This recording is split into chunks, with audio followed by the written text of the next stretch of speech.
Hi, it's Derek from Blaster Brush.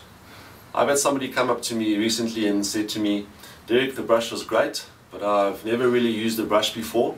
Is the Blaster Brush safe, or is it going to scratch my paintwork on my car? Well, the answer is simple. Absolutely not.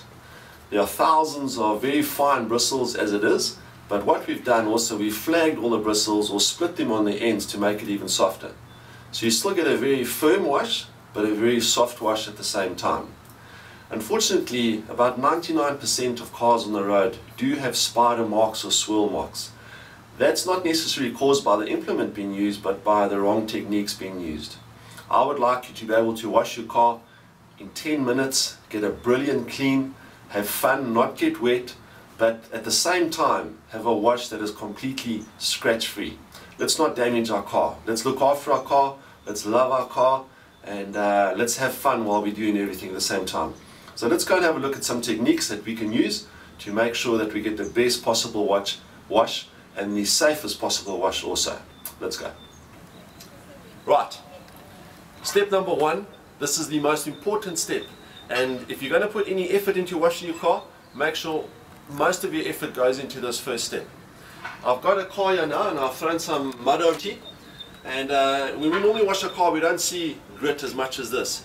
But if we do not remove the grit, even the stuff we can't see, that is what can cause the swirl or the scratch marks on our car.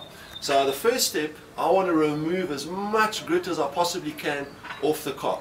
To do that, I need fresh water, clean water, and I need to rinse it as much as possible. If I take a normal hose pipe and the normal hose pipe flow out of, and I try and squeeze it hard with my finger, it's probably not going to get everything off, and anything that remains behind is going to then possibly scratch my car. So the first thing we want to do, we want to rinse, but we want to put on a little bit of pressure. The Blaster Brush connected to a normal hose pipe, it's not electrified or anything like that. What's going to happen, the water is going to come squeeze down the pole, it's then going to squeeze through the patented head, and it's going to come out as pressure, but it's normal hose pressure. Most people have the same pressure in their gardens. So I'll stand back, I'll switch it on, and I want to remove the grit that you see in there now quite easily.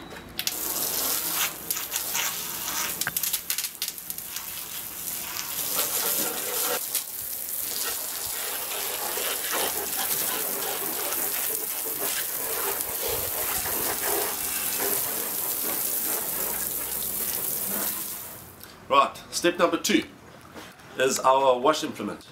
Now I've got a number of implements here. A chamois, shouldn't be using this to wash a car, just to dry a car, but we've got different types of sponges. You also get microfiber mitts, and also obviously the Blaster Brush. Now the important thing about wash implement, it must be free rinsing. In other words, when you put a sponge back into the soapy water, whatever grit or dirt is on there, it must come off easily in the soapy water. Out of all the implements, definitely the brush, because all the little fibers are separate fibers. If there's any grit that's stuck on here, they come off very, very easily. So when you put it into the soapy bucket and take it out there, most of the, if not all of the grit has actually come off from the bristles. Be very careful, nothing abrasive. The rule is, if it can hurt my skin, if I rub it hard on my skin, if it can hurt me, it's going to hurt my car. Something soft, something super absorbent, you want to put a lot of soapy water on it. And also, very most importantly, it must be free rinsing. If you put it under a tap or put it in a soapy bucket, it must release the grit very, very easily. Right, let's go to the next point. Right, point number three, the type of soap you use. Whatever you do, stay away from dishwashing detergent. It's for dishes, it's not for your car. So when you're looking for one, try and get one, lots of suds, and try and get one that's got a great soapy feel. Right, let's move on to the next point. Right, now we're by the fourth step. Important step, and what it's going to be now, it's actually how we're actually going to go and wash the car, what order. We're just going to show you a few little clips. Let's go and do it.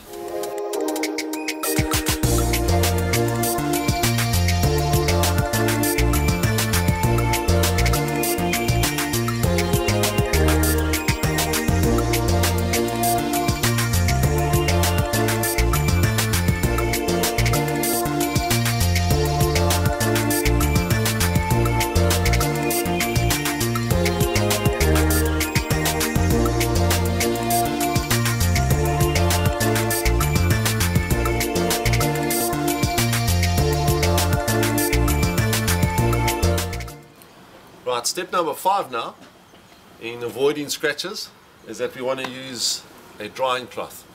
Some people have been using chamois for years and years, and the chamois is a wonderful way. It doesn't scratch your car at all. It's an easy rinse also, but the chamois, wow, it's a lot of work because you've got to keep on wringing out the water because it attracts the water. The more modern way is microfiber cloths. You get a whole host of different types of microfiber cloths. The most common one is a waffle weave for drying. But before we dry the car, we must make sure it's absolutely clear of any grit or dirt, because if it's not clear, when we take our cloth, no matter what it is, if I'm going to dry it, it's actually going to scratch the car, the dirt head. So as long as it's clean, which it is now, it's perfectly clean now, we just take our waffle weave cloth and we just dry. Avoid towels, avoid dishcloths, avoid anything that hasn't been designed for cars, specifically for cars. Right, we've got a perfectly clean car, a nice dry car, no scratches anywhere. Step number 6 now, take the implements that we've used, particularly the brush, and just go and rinse it under some water or any other tool or implement that you've used to make sure it's clean. So the next time we're going to wash our car, the brush is ready just to be used just like that.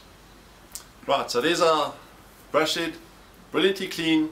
All we do now is we go and hang it up, let it dry, and we're easy to wash our car next week. Last step. Okay, the last step, step number 7, is that we need to look after our car going forward. And to do that, we need to wax our car from time to time. Some people wax it once a month, some people wax it every 6 months, some people wax it once in a lifetime. Try and get into a regular habit of waxing your car about every 6 months. What that does, it just puts a nice protective layer, makes it slightly easier to wash your car, and it's easier to avoid scratches in the future. We hope that you enjoyed the video series, we hope that you've learned something, and most importantly, we hope that you go out there with a brilliantly clean car with no scratches at all. Thanks very much.